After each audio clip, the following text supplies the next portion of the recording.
going on, Apple Tech community? I hope everyone's having a good day so far, and I wanted to continue on with some of that awesome news that we heard from Apple the other week and do a breakdown of this new HomePod that's coming out, and it's going to be available starting February 3rd. If you're into the Apple smart home scene, then you're probably just as excited as I am. It's been a little over 2 years since we saw the HomePod Mini introduced into the lineup, and it'll be going on 5 years since we saw the release of the original HomePod. And although some of you, like myself, were maybe hoping to see some bigger announcements surrounding the HomePod, like a version with a touch display or something similar, we still did see some changes in this new model, and it's a step in the right direction. So what's new with this HomePod? Well, first things first. If you're new to the Apple smart home scene, you're probably thinking to yourself, this thing is completely different. Well, if you've been around for a while, you're probably saying, this thing looks just like the original HomePod. What's going on? Well, yes and no. And while on the outside it does look strikingly similar to the OG series Smart Assistant speaker, there was some differences that in my opinion are improvements.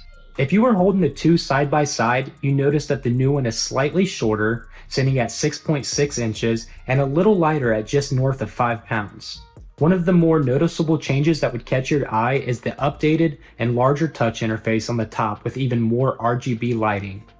The second gen is also going to be released in the classic white color along with Apple's new midnight color, coming for the first time on any HomePod. And while all that's great, the real improvements were the ones that were made on the inside. The second generation will enjoy all the great benefits of Matter and Thread, acting as a thread border router for all of your Apple smart home devices.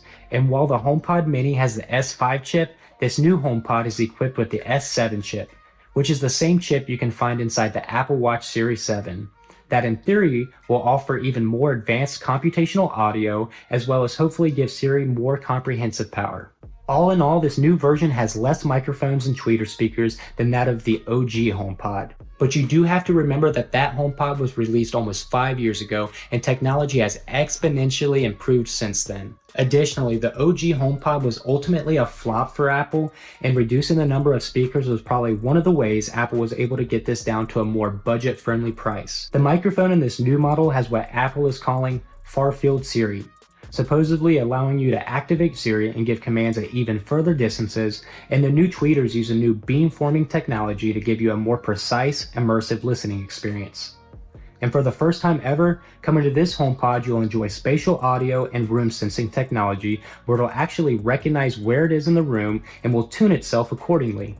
One of the coolest features on this one straight out of the box and on the HomePod Mini through a software update is that it'll be able to detect smoke alarms and carbon monoxide detectors that will then send you an alert letting you know, which is a great safety feature if you happen to be away from home. Also, both this Gen 2 and the HomePod Mini will be exposed to HomeKit as a humidity and a temperature sensor once the HomePod OS 16.3 update is available. I do really hope that some improvements have been made to the response quality from Siri, as this is one area that seems like Apple's smart speaker has fallen behind in when you start to compare it to the others on the market, like Google's and Amazon's. But with that being said, from someone who uses HomePod Minis on a daily basis for controlling my smart home and listening to music, I couldn't be more excited to see Apple introduce the next generation of smart speaker and keep the line moving forward. And even though it's $50 cheaper than its predecessor at $299, it would have been really nice to see the price point come in at $199.